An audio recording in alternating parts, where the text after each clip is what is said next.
ninyo, hindi po dapat nagbabangayan ang DDS, diehard Duterte supporters at mga legalista ng Marcos. Let's give it to the man.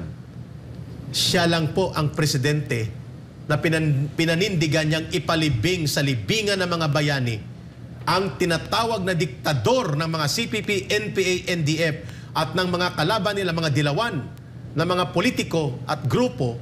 Si Rodrigo Duterte nagtaya ng kanyang karangalan bilang Pangulo at kanyang ipinatupad ang batas na naghahayag at nagpapahintulot na pwedeng ilibing si Apo Lakay Marcos Sr. sa libingan ng mga bayani. Don't take that away as a real stand of a true leader sa pagkilala sa mga previous leaders na kanyang nirerespeto at itinaya niya ang karangalan ng kanyang pagkapangulo given the fact na yung ganyan na uri ng desisyon ay palibing sa libingan ng mga bayani. Si Apo Lakay Sr. Marcos ay isang very divisive and polarizing political issue. But Rodrigo Duterte took the challenge and he stood by the law. And so, ang tatay ni Pangulong Bongbong Marcos Jr. na hindi kayang maipalibing ng pinsan nito na naging presidente na si Fidel Valdez Ramos ay kayang panindigan ng isang Rodrigo Duterte. Dahil para sa kanya, ito ang dapat tamang gawin ayon sa batas at ayon sa pag-aayos at pagtutuwid ng kasaysayan natin. Don't take that away as a reality na nangyari under Rodrigo Duterte. Kaya nga Eric, nakita naman natin kung gaano minahal ng ating Pangulo ang mga Marcos. Yes. Pag-ibig yun Eric. Nirespeto sila. Yung pagpapalibing na yun ay naging daan para imulat ang maraming Pilipino kung sino ba ang Marcos. Yun. Para kilalanin natin ang Marcos. Hindi totoo ang mga propaganda na ginagawa ng CPP, NPA, NDF. Yan yung isa sa mga bagay. Hindi naman siya nag-ano tayo, pero ang isang hakbang ng ating Pangulo na ipalibing sa libingan ng mga bayani ay naging daan para imulat ang maraming Pilipino. It was a very historical, it was a very correct historical move para ituwid ang hindi makatarungang paghuhusga sa martial law at sa gobyerno ni Apo Lakay Marcos Sr. And that debunks the lies of the CPP, NPA, NDF, of the propaganda kasi ako mismo ay biktima.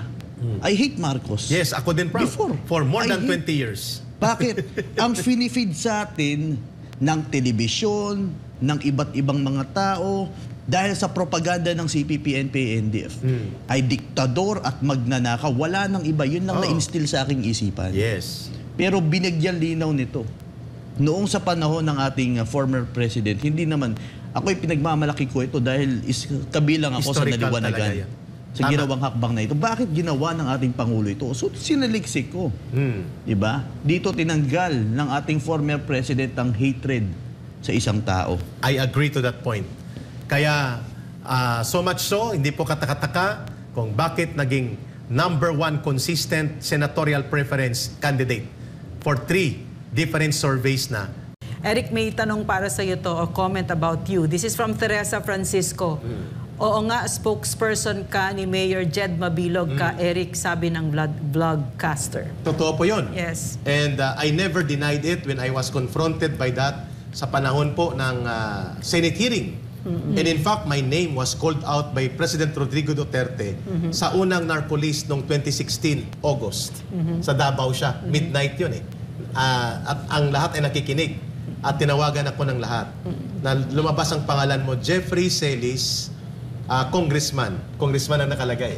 But I was never congressman. Party list bayan muna. Ang dinugtungan pa ni President Duterte, yawa, leader ko to. You can look at that video. I was never guilty of that. Because my presence in Iloilo City was covered by confidential projects and security-related projects, including my presence in City Hall. Hindi ko po pwedeng i-detalye yan. 2010 pa po ako tumutulong laban sa CPP, NPA, NDF. What brought me out in the open is Lorraine Badoy and Antonio Parlate. Nagkasama kami sa Senado in 2020. But 10 years prior to that, ma'am, gumagalaw na ako. Hindi ko siya madetalye kasi hindi pwede po yun. Mga intelligence security-related projects na very sensitive. Eric, what about What about the Vera Files? Jobert Pahilga. Jobert Pahilga was saying, but bang claim nila as hindi ka talaga CPP, NPA, NDF? Could you please respond to that? Maganda. Si Jobert Pahilga po ay AB Political Science sa West Visayas State University. 95, class 95 sila, class 94 ako sa West. Ang aming year to graduate, Brother Frank Comisina, mga kababayan. Sila po ay recruit namin. Nauna kaming inugnayan nila Randy Malayaw at kami ang bumuo ng core ng mga League of Filipino Students at Political Science Students para ma-recruit into Kabataang Makabayan at Communist Party. Taga-ani ni Antique yan. Si Jobert Pahilga po, bago mag-abogado, sa Iloilo City nag-aral. Ang pagkakaalam ko, ang tatay niya dati ay Coast Guard, officer sa Coast Guard, o ang tatay ni Siralbo na classmate niya na namatay. Magka-classmate yan, Remy Birayi. Isang klase yan. Senior ako ng 1 year sa kanya. Si Jobert Pahilga, sabay kami nanumpa sa Siupawan. Bilang full member ng Communist Party, Dinagyang Siupaw. So ang pangalan Dinagyang Siupaw sa Villa Arevalo, sikat yan. Siguro 15 meters away from Dinagyang Siupaw, nandiyan na ang bahay. Hindi ko na muna babanggitin ang bahay. Memory mo, Oo. Pero pag i-describe ko pati sketch, kaya kong i-drawing. Ang nanumpa doon si Remy Birayi. Classmate niya, vice chairman ko ito sa Student Council. Namatay ito ng NPA 2 years ago sa Capiz. Joven Siralbo, battalion commander ng NPA, na namatay sa isang labanan sa Miagao. Patay na rin ito. Si Jobert Pahilga, ako at ang dalawa pa, hindi ko na pangalanan ng dalawa. Kasi ang isa, ang anak niya active pa. At inaanak ko. Sa bahay nila mismong panunumpa. Ang nagpasumpa sa amin sa Communist Party, si Bart Nograles. Si W. Manaay, wag na lang kumplituhin, W. Manaay. Saka si Nestor Burgos Jr. Na naglaylo na yata si Nestor Burgos na nasa Kapitolyo na ngayon. Dating Inquirer, Visayas correspondent. So si Pahilga is still active? Active si Pahilga pa. Nang siya ay mag-graduate, hindi siya nag-full-time. Ako'y nag-full-time na kami. What do you mean nag-full-time? Nag-NPA? Hindi pa. Nag-urban operative. Pero full-time sa Communist Party. Hindi ka na nag-aaral. Full work, yeah. Siya ay pumunta sa Maynila at ang alam ko dyan sa Dumapo, sa Nabutas, Dagat-Dagatan. Na naging dinapuan din namin yan nasa NPA National Operations Command pa kami. Makinig ka, Vera Files. Nang siya'y nag-aaral sa San Beda Loto eh.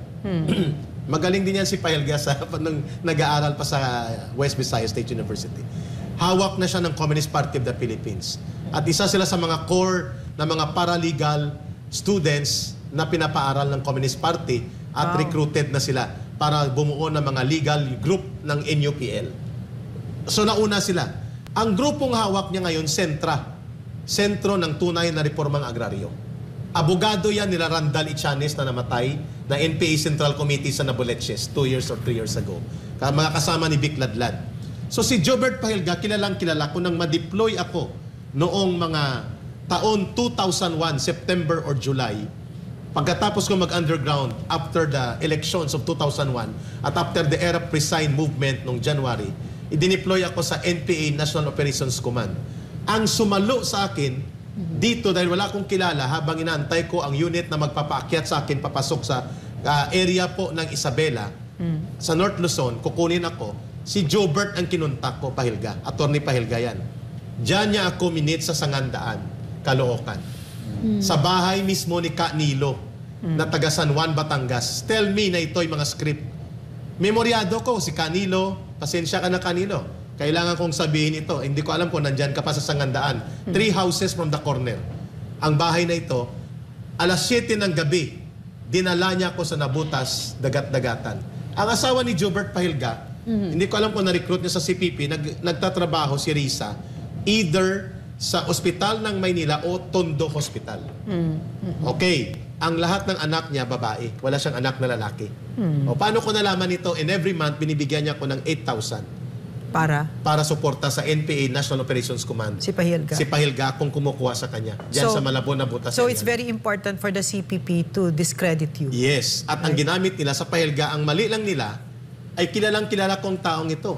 Ito ay dapat tanggalan ng bar license ng mga abogado ng Supreme Court, ng Integrated Bar of the Philippines, sapagkat napakidelikado ang taong ito. Kaya Vera Files, tama lang na kayo ay punahin na tagapagpakalat ng fake news. Paano ko nalaman ang lahat ng ito? Inimbento ko ito? Ginawang kwento ko ito? Ang mga detalye na alam ko? at kilala ko ang buong pagkatao ni Jobert. Paano kami nagkakilala? At paano ko napunta ng Maynila, taga Iloilo ako? Meron ba nagtitiwala sa Vera Files? Ayun, ang katawa-tawa. Parang Rappler din yan. Tinawag na ng, sa US ito na daluyan ng fake news. It's US funded. US funded ito. CIA funded. CIA funded. Is it the still pa rin ba sila ang fact checker ng ano? Oh, sila pa Are rin. they still the fact checker? Sila pa rin What's the Rappler. name of the one who heads it? I forget. Marites Bitong. No. I Inday. forget. Inday Barona Espina. No. Vera Files. It's her. Yeah. Anyway, at least sinagot ko po yon. Ang mabilog, hindi po yon dinideny. At alam po ng lahat na yan ay kinonfront sa akin.